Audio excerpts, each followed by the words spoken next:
दोस्तों नमस्कार, मैं हूं आपका physio friend doctor Pankaj Sharma. आज हम बात करेंगे टेली रिहैब के बारे में। अपनी समस्या का समाधान वर्चुअल तरह से जो आप पाते हैं उसी को टेली कंसल्टेशन कहा जाता है।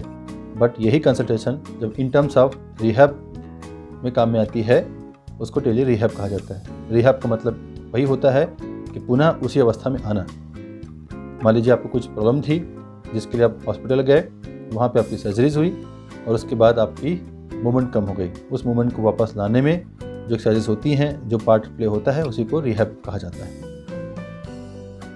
एसओपीस में हम लोग फॉलो करते हैं पेशेंट की सबसे पहले काउंसलिंग, उसका एजुकेशन, उसको सिखाना उस चीज़ के बारे में, आपके एक्सरे पे आपके एमआरआई में क्या है उसको अच्छे से बताना। हमने रिव्यू सेशन रखे हैं, हम रिव्यू कराते हैं उस पेशेंट को कंसर्निंग थेरेपिस्ट के साथ पहले दिन 10वें दिन, जिससे कि हम आपकी प्रोग्रेस के बारे में मेजरमेंट ले सकें, उसको मेजर कर सकें। और उसी के साथ साथ डॉक्टर के साथ मिल करके अगर लगता है हमें कुछ और डिस्कस करना चाहिए तो हम जो आपके कंसर्निंग डॉक्टर्स हैं उनसे भी डिस्कस करके हम चीज़ों को समझने की कोशिश करते हैं। मिनिमम 45 मिनट्स 1 आवर का एक ड्यूरेशन का सेशन होता है जहाँ पे आपको सर्विसेज मिलती हैं लगातार। हम ये भी कोशिश करते हैं कि इफ़ इन केस अगर आपके सेशन में हमें रिक्वायरमेंट है तो हम हर 10वें दिन में एक सेशन फिजिकल भी रखते हैं, सो दैट अगर आपको कोई चीज़ समझने में दिक्कत हो रही है, आप कोई चीज़ नहीं समझ पा रहे हैं, उसको हम आकर के आपको अच्छे से एजुकेट कर सकें। प्रॉपर एक कंसेंट फॉर्म, एक रिव्यू सेशन के बाद एक कंसेंट फॉर्म का भी ऑप्शन होता है, एक अटेंडेंस शीट भी होती है और एक प्रिस्क्रिप्शन भी आपको दिया जाता है। प्रिस्क्रिप्शन के 2 मोड हैं, पहला आपको वर्चुअल है और दूसरा आपका एक हैंड रिटन कॉपी भी आपको मिलती है। सर्जरी पेशेंट्स में कई बार पेशेंट्स को ये दिक्कत होती है कि वो रिहैब कैसे करेगा। सर्जरी पेशेंट्स में हम 3 पार्ट में डिवाइड करते हैं, एक माइल्ड, मॉडरेट और सीवियर। माइल्ड सर्जरीज पे जो दिक्कतें होती हैं, जो पेशेंट माइल्ड सीवियरिटी के साथ आए हैं, उनको हम सिखा सकते हैं और वो अच्छे से एक्सरसाइज को परफॉर्म कर सकते हैं क्योंकि वो माइल्ड होते हैं। मॉडरेट प्रॉब्लम में लोगों की दिक्कतें ज़्यादा होती हैं, तो मॉडरेट पे हमने एक इंसान की और आवश्यकता होती है जो हमारे कमांड को अच्छे से फॉलो करा सके। सीवियर पेशेंट्स में जो पेशेंट्स कोमेटोज हैं, जिनको सेंस ही नहीं है उनको क्या करना है, उनके लिए हमें एक अटेंडेंट की रिक्वायरमेंट है जिसको हम एक्सरसाइज को बता सकें, सिखा सकें और वो उन एक्सरसाइजेस को थेरेपिस्ट की प्रेजेंस में परफॉर्म कर सकें। ऑनलाइन फिजियोज के लेते समय लोगों को कुछ दिक्कतें आती हैं। कई बार आपका इंटरनेट का इंटरप्शन भी होता है, कई बार आपको घर में कुछ ऐसा हो जाता है कि आप नहीं बैठ सकते हैं लाइव, तो हम प्री रिकॉर्डेड वीडियोज़ भी होते हैं हमारे पास। हम लाइव डेमो करके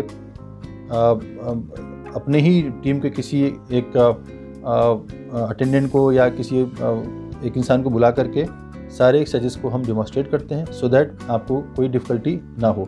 इफ़ इन केस कोई सेशन बीच में ब्रेक होता है तो हम आपको एक एक्सरसाइज का चार्ट प्रोवाइड करते हैं जो आप परफॉर्म करते हैं उसको देख करके, या जब आपका दूसरा सेशन हम प्लान करते हैं तो हम उन्हीं एक्सरसाइजेस जो छुट्टी हुई हैं उसके लिए हम थोड़ा टाइम बढ़ा करके उसको भी हम आपको सिखाते हैं। अगर आपसे कुछ गलतियाँ होती हैं, अगर आप नहीं कर पाते हैं, इफ़ इन केस आपको लगता है कि आपको और सपोर्ट की रिक्वायरमेंट है, जैसे मैंने आपको बताया कि हम 10 दिन में एक सेशन फिजिकल प्लान करते हैं, तो वो थेरेपिस्ट आ करके आपको एजुकेट कर देंगे। इफ़ इन केस वो आप फिजिकल सेशन भी नहीं ले पाते हैं तो हमारे नियर बाई क्लिनिक्स हैं, वहाँ पे आप आकर के उनको अच्छे से सीख सकते हैं। प्रोग्नोसिस बहुत अच्छी होती है लाइव सेशन पे, क्योंकि इसमें आप सीखते बहुत हैं। ऑनलाइन रिहैब का सबसे बेस्ट पार्ट होता है कि आपको सीखने का बहुत मौका मिलता है, आप सीखते बहुत हैं एक्सरसाइजेस को। फिर जब आप खुद सीख जाते हैं तो आप उन एक्सरसाइजेस को अच्छे से परफॉर्म कर सकते हैं और ज़िंदगी भर परफॉर्म कर सकते हैं। तो प्रोग्नोसिस बहुत अच्छी होती है। ये ज़रूरी नहीं है कि इमीडिएटली आपको आराम आए, बट आराम बहुत जल्दी आता है। बहुत तरह तरह की प्रैक्टिस हैं, तरह तरह की टेक्निक हैं जहाँ पे आपको लगता है कि बिना इसके नहीं हो पाएगा, बट ऐसा बिल्कुल नहीं है।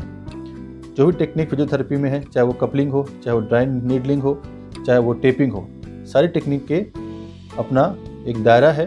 ये सारी टेक्निक आपकी रिकवरी को एक्सपेडाइट कर देती है। वैसे ही फिजियोथेरेपी में कुछ मशीनें होती हैं जिनका इस्तेमाल आप करते हैं, उन मशीनों के इस्तेमाल से आपकी रिकवरी फास्ट होती है।